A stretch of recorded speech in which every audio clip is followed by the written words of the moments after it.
क्या बोलूँ, कहाँ से शुरू करूँ, क्या बताऊँ। I am totally heart broken. Pakistan team की इस टूर्नामेंट में आगे जाने की जो आखिरी उम्मीद थी वो भी दम तोड़ गई है। साउथ अफ्रीका ने सनसनीखेज मुकाबले के बाद पाकिस्तान को एक विकेट से शिकस्त दे दी है। फाइट करती आखिर में पाकिस्तान की टीम नजर आई, लेकिन I think it was too late. एक अच्छी फाइट थी खिलाड़ियों की तरफ से, लेकिन ये पहले कहाँ थे। सवाल सिर्फ ये उठेगा कि ये फायर, ये फाइट, ये मेहनत हमें पहले नजर क्यों नहीं आई पाकिस्तान टीम की तरफ से। क्या फाइट किया उसके अंदर पाकिस्तान ने, भाई कमाल। टोटली डिजर्व करते थे आज पाकिस्तान वाले कि वो मैच जीतते। जो सेकंड हाफ में उन्होंने फाइट पुट की उसकी बेस पे, फर्स्ट हाफ में वही पाकिस्तान मैं कहूंगा कि डाउन ही चला। एक इंटेंट जरूर शो किया आज के मैच में पाकिस्तान ने। Totally I am speechless, totally heart broken. और पता नहीं क्यों ही पाकिस्तान टीम को हम सपोर्ट करते हैं और क्यों ही मैं मैचेस देखता हूँ। मतलब बिल्कुल ही हार्ट अटैक होने के करीब था। इस तरह का सनसनीखेज मुकाबला था और बेस्ट वन ऑफ दी नहीं मैं कहूंगा the best match in the tournament so far. लेकिन एट व्हाट कॉस्ट। पाकिस्तान ने ये मैच हारा है एक विकेट से। ये वो कीमत है जो पाकिस्तान को चुकानी पड़ेगी वर्ल्ड कप से बाहर होके। हमें हमेशा हर चीज देर से ही क्यों समझ आती है। बहसीयत कौम भी, एज ए टीम अगर पाकिस्तान की भी बात करूं तो हर चीज हमें इतनी लेट क्यों समझ आती है। क्या हम इंटरनेशनल क्रिकेट नहीं खेल रहे। खिलाड़ी जो इतने इतने अरसे से इंटरनेशनल क्रिकेट खेल रहे हैं, अब ये बहाना तो नहीं लगा सकते कि जिस माहौल में एडजस्ट नहीं हो सकते, ये नहीं हुआ, वो नहीं हुआ। ये सब लेम एक्सक्यूज हो जाते हैं कि जी पिच स्पिन फ्रेंडली थी, हमें गर्मी में मैच खिलाए गए। सब लेम एक्सक्यूज हैं। लेकिन आज का जो मैच पाकिस्तान ने खेला, वर्ल्ड कप का अभी तक का सबसे सनसनीखेज मैच तो हमने दिया है, लेकिन किस कीमत पर, ये बहुत भारी कीमत जो पाकिस्तान को चुकानी पड़ेगी।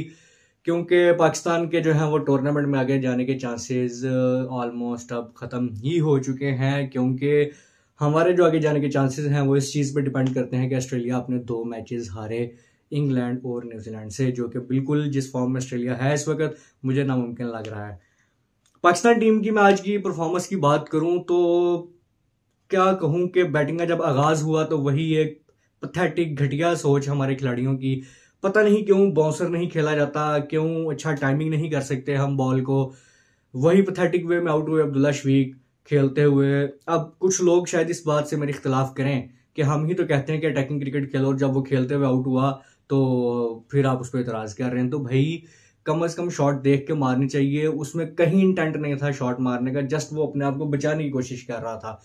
बहुत ही मैं कहूंगा पुअर शॉट थी वो। और उसके बाद इमाम, यार उस बंदे के बारे में मैं अब क्या ही कहूं। पता नहीं क्यों ही है वो टीम में। नो डाउट के कभी रही होंगी उसकी परफॉर्मेंस अच्छी, लेकिन हमारे पास पूरी टीम में सिमिलर खिलाड़ी ही हैं।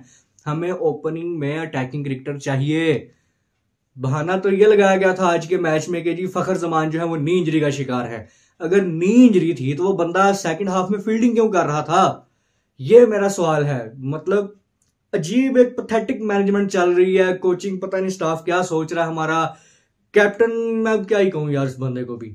मतलब एक बंदे में एक चीज है ही नहीं, बिल्ट इन वो एबिलिटी स्किल, वो चीज है ही नहीं। क्यों जबरदस्ती हम उसको वो चीज करवाने पे तुले हुए हैं। ये पाकिस्तानी कौम की भी मुझे इस बात में समझ नहीं आती।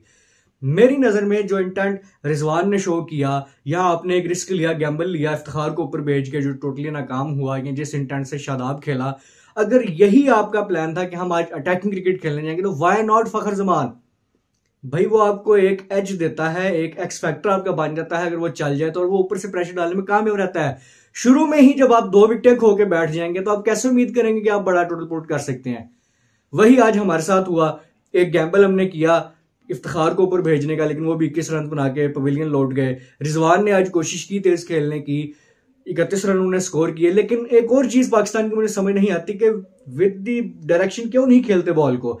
मार्करम ने वो जो हारिस रऊफ को छक्का लगाया, अगर आप लोगों ने मैच देखा हो तो भाई क्या शानदार डायरेक्शन में उसने छक्का लगाया।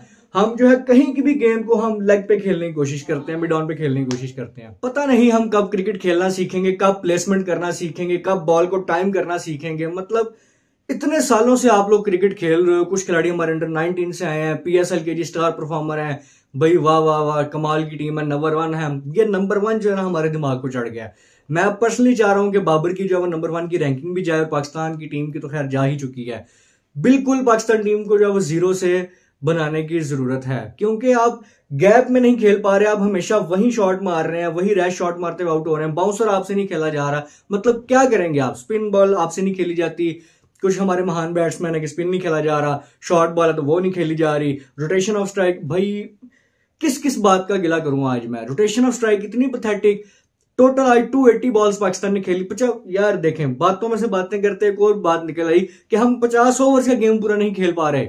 इस वर्ल्ड कप में ये दूसरी तीसरी दफा हुआ कि हम 50 ओवर्स भी पूरे नहीं खेल पाए।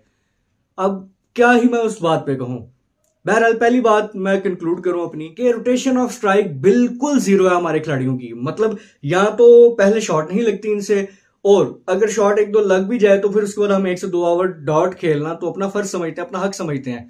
भाई आज 280 बॉल्स में से 156 डॉट बॉल्स खेली हैं पाकिस्तान ने। और भाई कब समझोगे कि सिर्फ हिटिंग ही काम नहीं है? उधर वो साइंसदान जो है हमारे, वो कह रहे हैं जी हमें कार्ब्स की जगह प्रोटीन्स खाने की। भाई अल्लाह के बंदे, तू खेल, तू सिंगल डबल ही करना सीख ले भाई। तू कार्ब प्रोटीन, मैं क्या कहूं, भाड़ में जाए वो चीजें, सिंगल डबल लेना ही सीख लो भाई। रोटेशन ऑफ स्ट्राइक तो करो। अब बंदा इनसे क्या कहे कि जब 156 आप डॉट बॉल्स खेलेंगे तो कहां पे स्कोर होगा? प्रेशर तो आपके अपने ऊपर पड़ेगा। 156 में से अगर फर्ज करें 50 बॉल्स पे भी अगर सिंगल होती है तो 50 और रन ऐड होते हैं हमारे स्कोर में टोटल में या नहीं? और कितना उसका इंपैक्ट पड़ता हमारे स्कोर पे? 300 प्लस हम स्कोर होना था। लेकिन पता नहीं कब ये चीजें समझ आएंगी। बहरहाल मेरी नजर में तो पाकिस्तान के आगे जाने के चांसेस खत्म हो चुके हैं। तो अब जब वापस आएंगे तो सबसे पहला काम ये किया जाए कि जो एक तरह की क्रिकेट खेलने वाले हमारे लोग हैं उनको कम से कम हटाया जाए। नवाज को कम से कम टीम से निकाला जाए, जिससे स्पिन भी नहीं होती, बैटिंग भी नहीं होती। पता नहीं कहां के हमारे पास वो खेल रहे हैं खिलाड़ी। इमामुल हक को टीम से निकाला जाए, जिनका जी बहुत शुक्रिया आपका। अभी खबरें कुछ ये भी चल रही थी कि जी वो वर्ल्ड कप के बाद कैप्टनसी के उम्मीदवार भी हैं। भाई अल्लाह के बंदों, ये देखो जुड़े हाथ देखो, इस बंदे को कैप्टन ना बना देना। आगे ही डिफेंसिव माइंडसेट के साथ हमारी टीम खेलती है और अब इस बंदे को कप्तान लगाओगे, भाई इन्ना लिल्लाही पढ़ सकते हैं फिर टीम के लिए। फिर तो अल्लाह ही हाफिज़ है पाकिस्तान टीम का भी। खैर इन सब बातों पे जो अफवाहें आज आ रही थी या जो न्यूज़ आज चल रही थी कैप्टनसी को लेकर, उस पर मैं बात करूंगा। लेकिन पहले पाकिस्तान की बैटिंग की मैं बात करूं कि कहां हमने लैग किया बैटिंग में। तो यकीनन पैथेटिक स्टार्ट फ्रॉम ओपनर्स। उसके बाद बाबर ने 50 रन स्कोर किए लेकिन उसको यूटिलाइज नहीं कर सके, बड़ा स्कोर में कन्वर्ट नहीं कर सके। शादाब खान ने बहुत अच्छी आज इनिंग खेली, अटैकिंग इंटेंट उनका नजर आया। 36 बॉल पे 43 रन उन्होंने स्कोर किए। उसके अलावा सऊद शकील ने हाफ सेंचुरी स्कोर की, लेकिन उनके साथ भी यही अलमिया रहा कि वो बड़े रन्स में कन्वर्ट नहीं कर सके उसको।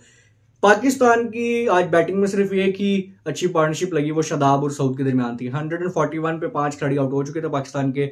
84 रन की इन दोनों के दरमियान पार्टनरशिप लगी, लेकिन उसके बाद फिर हमारा वही हाल। 5 विकेटें हमारी ऐसे गई जैसे सवाब का काम है।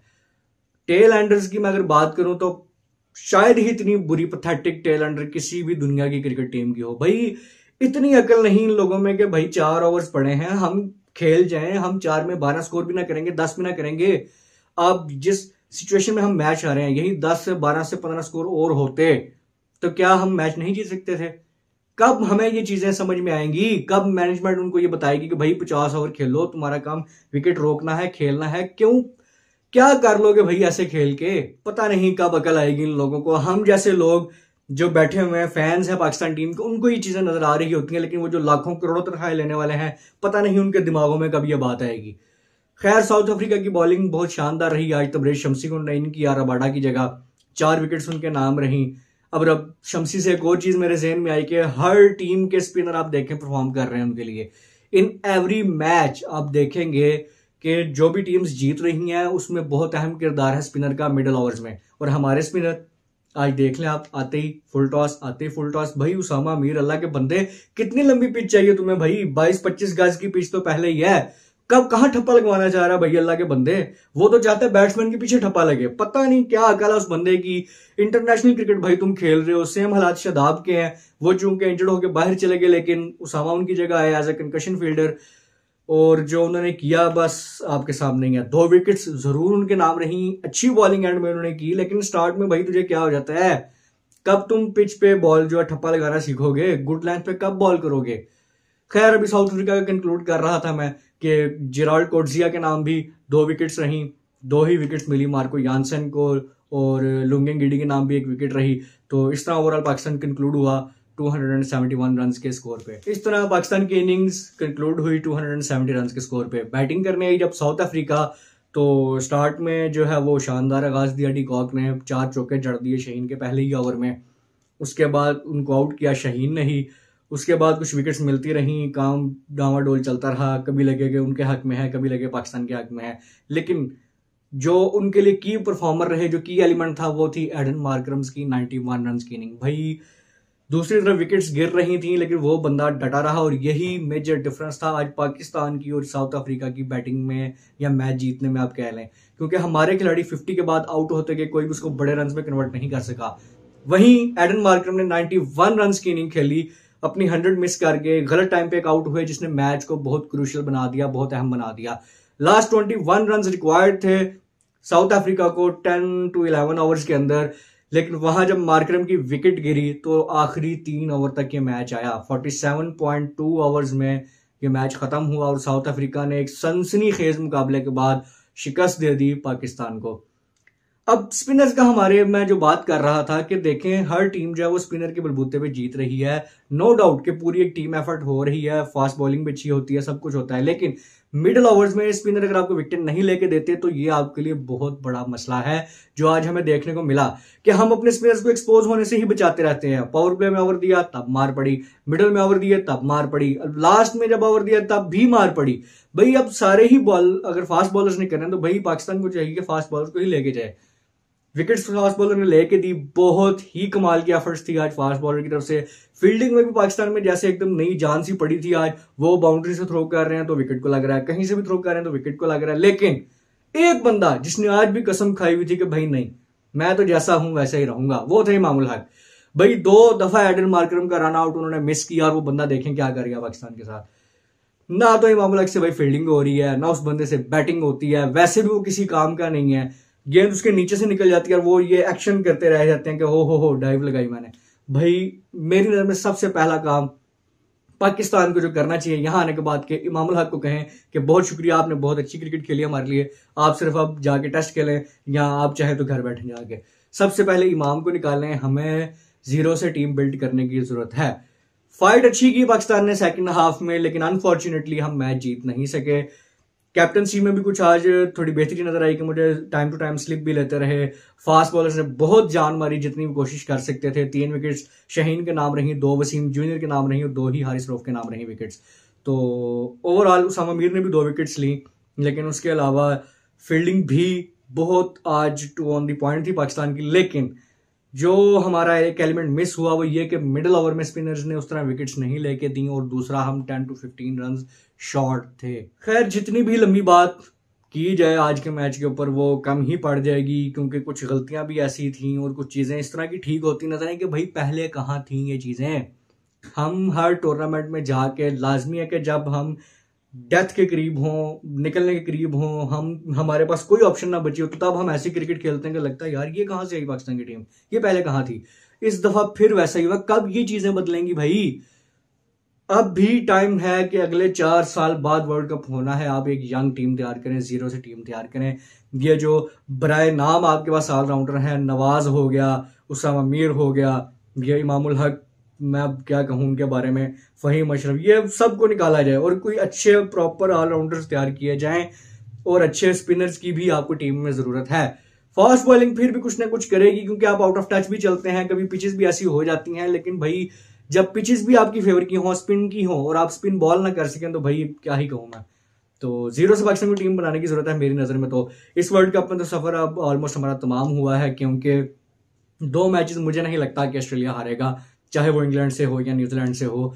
बहुत ये कह लें कि एक दूर की उम्मीद की किरण में लगा के बैठ जाऊं कि शायद इस तरह हो जाए, शायद ऐसा हो जाए, तो उससे बेहतर है कि पाकिस्तान आगे ना जाए, इन्हीं गलतियों की बेसिस पे वो सीखने की कोशिश करे। क्योंकि खुदा ना खास्ता अगर हम किसी तरीके अगले राउंड में चले गए और कोई परफॉर्मेंस आ गई तो फिर सब ने कहना वाह भाई वाह क्या टीम थी, क्या परफॉर्मेंस आई। पर्सनली पाकिस्तान टीम की बेहतरी के लिए मैं चाहता हूं कि पाकिस्तान अब आगे ना जाए और घर वापस आए और गलतियों पर अपनी काबू पाएं। घर वापस आने से जो चीज़ मेरे जहन में आई वो ये थी कि आज जो खबर थी कि सरफराज अहमद की जका अशरफ साहब से मीटिंग थी आज, उसकी अभी तक कोई खैर न्यूज़ जो है वो मैंने देखी नहीं, लेकिन उम्मीद ये की जा रही है कि सरफराज अहमद, शहीन शाह अफरीदी और इमामुल हक 3 स्ट्रॉन्ग कंटेंडर बन रहे हैं नेक्स्ट कैप्टनसी के। खबरें यही चल रही हैं कि जैसे ही पाकिस्तान आएंगे बाबर आजम को कप्तानी से हटा दिया जाएगा। जितना मैनेजमेंट स्टाफ है, जिसमें रेहानुल हक मीडिया के मैनेजर हैं, जो हमारे हेड कोच ब्रैडबर्न, उसके अलावा बॉलिंग कोच मॉर्ने मॉर्कल और जो डायरेक्टर हैं मिकी आर्थर, इन सब से इस्तीफा मांगा जाएगा। ये खबरें अभी तक गर्दिश में चल रही हैं। और उसके अलावा टेस्ट की कप्तानी जो है वो इमामुल हक को दिए जाने का इम्कान है। वनडे में जैसे मैंने आपको बताया कि सरफराज अहमद और शाहीन शाह अफरीदी और एक और नाम जो इंटरेस्टिंगली अंदर आ रहा है वो है शान मसूद का। तो देखना होगा कि ये सब बातें कितनी सच हैं और इसमें कितनी हकीकत है। लेकिन पाकिस्तान क्रिकेट की बेहतरी के लिए अगर पाकिस्तान चाहता है कि आने वाले वक्तों में वो अच्छी क्रिकेट खेले तो हमें नई यंग टीम बनाने की ज़रूरत है। सिर्फ जो नाम के स्पिनर हों, ऑलराउंडर हों और जो एक दूसरे की तारीफें खुशामदीद करने वाले हों, इनसे हमें जान छुड़वाना होगी। ये भी कहना छोड़ दें कि जी किंग बॉबी ये कर देगा वो कर देगा। बहुत से खुशामदी देखे मैंने पाकिस्तान में, जो आपको इस तरह सर पर चढ़ाते हैं कि आप खुशामद एक ऐसी चीज़ है जो इंसान को बर्बाद करके रख देती है, अच्छे भले इंसान को। वही मुझे बाबर आजम के साथ होता नजर आ रहा है कि किसी भी टूर्नामेंट में अभी तक मुझे उनकी तरफ से आउट क्लास इनिंग देखने को नहीं मिली। कंपैरिजन उनका हम विराट कोहली के साथ करते हैं, गो के बिल्कुल नहीं बनता उनके साथ कंपैरिजन, लेकिन फिर भी अगर आपको इतने बड़े क्रिकेटर के साथ मिलाया जाता है तो कम से कम कुछ ना कुछ आपको ऐसा करना चाहिए कि उसका आप जो है वो भरम रखें और कुछ ना कुछ तो ऐसी परफॉर्मेंस है कि चले आप वैसे नहीं बन सकते, बनने की कोशिश तो करें। लेकिन वो चीज़ हमें नहीं मिल नजर आ रही देखने में, क्योंकि 2019 का वर्ल्ड कप भी आप देख लें, ठीक है हाईएस्ट रन स्कोर रहे पाकिस्तान की तरफ से बाबर आजम, लेकिन उसके बाद कोई इतनी अच्छी परफॉर्मेंस ना एशिया कप में आई और ना करंट वर्ल्ड कप में उनकी चल रही है। तो क्रूशियल मैच था, फिर भी खैर आज का इंटरेस्टिंग रहा। एक हार्ट अटैक के करीब मैं उठ के बाहर आया। वीडियो बनाने का बिल्कुल दिल नहीं था क्योंकि अफसुर्दगी सी थी कि पाकिस्तान के आगे जाने के चांस खत्म हो चुके हैं। लेकिन फिर भी बेस्ट टीम जिसने आज परफॉर्मेंस दी वो साउथ अफ्रीका रही और आज का मैच उन्होंने क्रूशियल मोमेंट्स में जीत लिया। और best of luck to South Africa. Now अब जितना भी टूर्नामेंट बकिया रह गया है, मेरी तमाम सपोर्ट जो है वो साउथ अफ्रीका के साथ होगी। मैं अब चाहूंगा कि साउथ अफ्रीका ये वर्ल्ड कप जीत जाए इस दफा, क्योंकि जिस तरह की परफॉर्मेंस उनकी तरफ से आ रही है वो बहुत ही कमाल है। एक चीज जरा सोची जा रही थी कि साउथ अफ्रीका अगर चेज करने जाएगा तो क्या होगा, क्योंकि अभी तक 5 मैचेस जो आज से पहले उन्होंने खेले उसमें से 4 उन्होंने विन किए और चारों बैटिंग फर्स्ट पे उन्होंने विन किए। लेकिन आज उन्होंने बड़ा रन चेज करके भी दिखा दी और साबित किया कि वो चेज भी कर सकते हैं। वो कि मुश्किलात का वो शिकार रहे, लेकिन जीत से आज की उनको काफी कॉन्फिडेंस मिला होगा और आगे चल के मुझे उम्मीद है कि वो मजीद अच्छी परफॉर्मेंस देंगे। और जो उनका एक चोकर्स का टैग है कि वो बड़े मौकों में जाके चोक कर जाते हैं, वो चीज़ इस बार देखने में नहीं मिलेगी। मेरी मुकम्मल सपोर्ट इस दफा साउथ अफ्रीका के साथ है, बिकॉज बैटिंग में वो लोग कमाल कर रहे हैं। टूर्नामेंट के टॉप रन स्कोरर उनके ही बल्लेबाज हैं दोनों, एडन मार्करम और क्विंटन डिकॉक। उसके अलावा हेनरिच क्लासीन अच्छी फॉर्म में चल रहे हैं। बॉलिंग में भी लीडिंग विकेट टेकर्स उनके बॉलर्स ही हैं, मार्को यानसन चल रहे हैं। उसके अलावा तबरेज शमसी की अच्छी विकेट्स हैं, केशव महाराज अच्छी विकेट्स लेके बैठे हैं, 11 से 12 उनके नाम विकेट्स हो चुकी हैं। तो ओवरऑल टीम परफॉर्मेंस बहुत अच्छी चल रही है, उनकी फील्डिंग में भी कमाल कर रहे हैं। तो एक मुकम्मल टीम नजर आ रही है। तो good luck to team South Africa.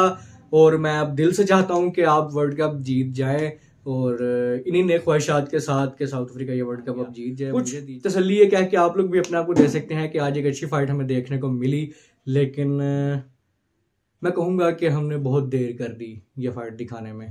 तो खैर इस पर अब कितनी हम बात करें, वीडियो पहले ही लंबी हो चुकी है। तो फिर कभी इस पर एक लंबी वीडियो बनाएंगे कि पाकिस्तान क्या चीज़ें बेहतर कर सकता है मजीद और कैसे करेगा। तो तब तक के लिए मुझे दीजिए इजाज़त, मिलेंगे आपसे कल के मैचेस के बाद। अपना ढेर सारा ख्याल रखिए। चैनल को अब लाइक कीजिए ना कीजिए वो अब आपके ऊपर है, क्या अब मैं कहूँ इस मौके पे आपको। सो मिलते हैं आपसे अपनी अगली वीडियो में। अल्लाह हाफिज़।